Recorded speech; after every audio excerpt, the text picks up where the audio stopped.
individuals, we try and do what we can, but it is when we come together that we make the biggest difference.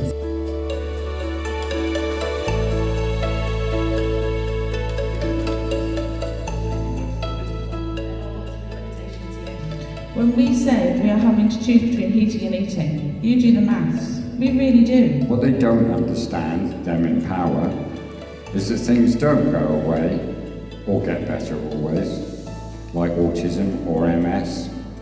We need person-centred agility. Thank you.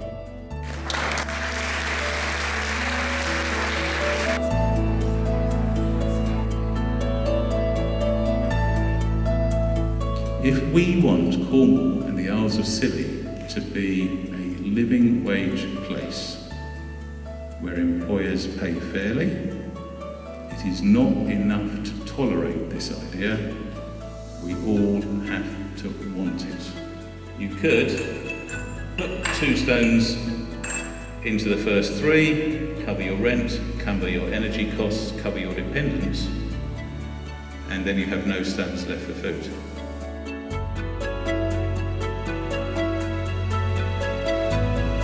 Organisations across Cornwall and West Devon, trying to be a hopeful organisation.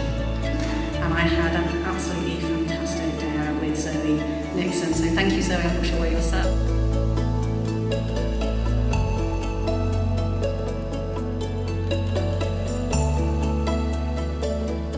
Sadly, the work of the food bank here is absolutely vital to the local communities here and is providing a lifeline for so many people who find themselves in circumstances that nobody wants to be in. On the plus side, the joy, the enthusiasm, the incredible commitment of the wonderful volunteers and staff at Newquay Food Bank has been absolutely uplifting. We know that families and households, if they could achieve the living wage in the households, that would alleviate a lot of the pressure and resolve food insecurity for those families.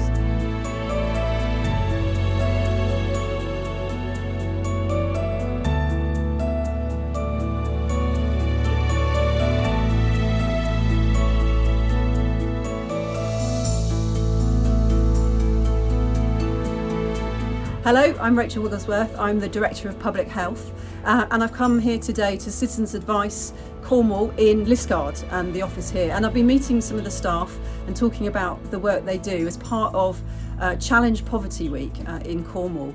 And what I'm seeing and hearing is that there's more and more people who come to Citizens Advice who are a national treasure really in terms of supporting people in their times of need, and they really help to ensure that people have enough income to sort of address some of the real difficult issues that people are facing with their housing or debt, and they do a huge amount here. So I'm delighted to have come here and see the work that's really challenging poverty in Cornwall via CAC. We have people coming to us from right across the county who are currently struggling with their situation in terms of being able to keep a roof over their head and energy to be able to heat their properties, as well as just being able to put food on the table. And this is largely down to their financial situation.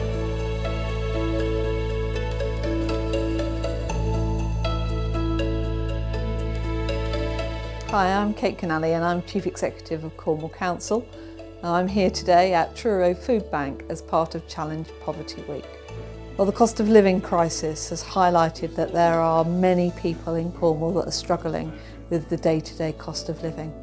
Nobody in our country should be hungry, and the work that this food bank does ensures that no child, no adult who is in real food crisis needs to go hungry. And that's fundamental to making sure that people can put their lives back together with the help and support of other organisations. So this is doing vital, essential work to help make sure that everybody in Cornwall feels able to call it their home. I'm really pleased that the focus of this Challenge Poverty Week is around the real living wage and ensuring that people have the dignity of being paid a decent wage through working. It's key to lifting people out of poverty, and that's why I'm proud that Cornwall Council is a living wage employer. Not only are staff at Cornwall Council paid the living wage, but through our £800 million of third-party spend, we make sure that our contractors are committed to paying the living wage as well. really hope that today encourages more organisations in the voluntary community and social enterprise sector to commit to joining us in the real living wage movement and campaigning for fairer wages across Cornwall and the Isles of Scilly, and that we can be in the vanguard of that change, playing our part to be the change that we really want to see in the world.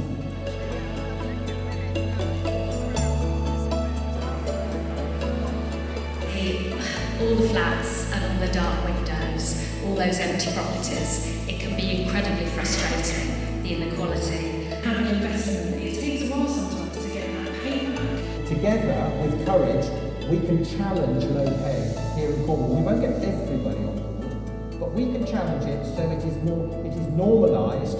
To have those conversations, people say, I only buy from living wage employers, because that will then get everyone doing it.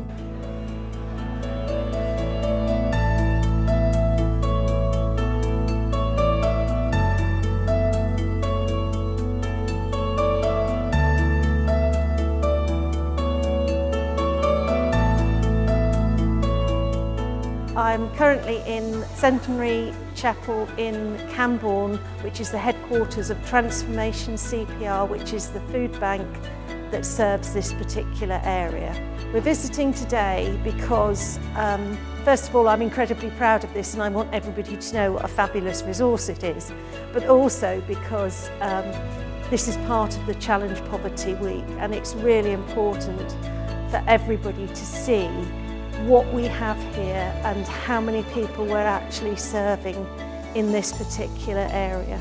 It's very important to the local community because without this food bank there would be many people who simply wouldn't be able to put food on the table. And the amount of people that are using the food bank has gone up exponentially in the last few years.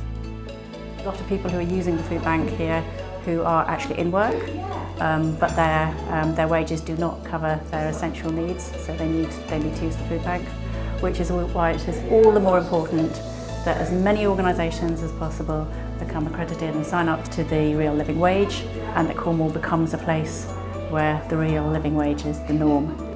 What the real living wage would mean is that people would be able to be earning enough money so they don't have to rely on a food bank. Most families, both partners, work, and it is incredibly difficult for them to make ends meet. We cannot sit and say that actually low wages are an issue in Cornwall if we don't do something about it ourselves as the largest employer. And so the theme of real living wage really resonates with me as being crucial in the fight against poverty.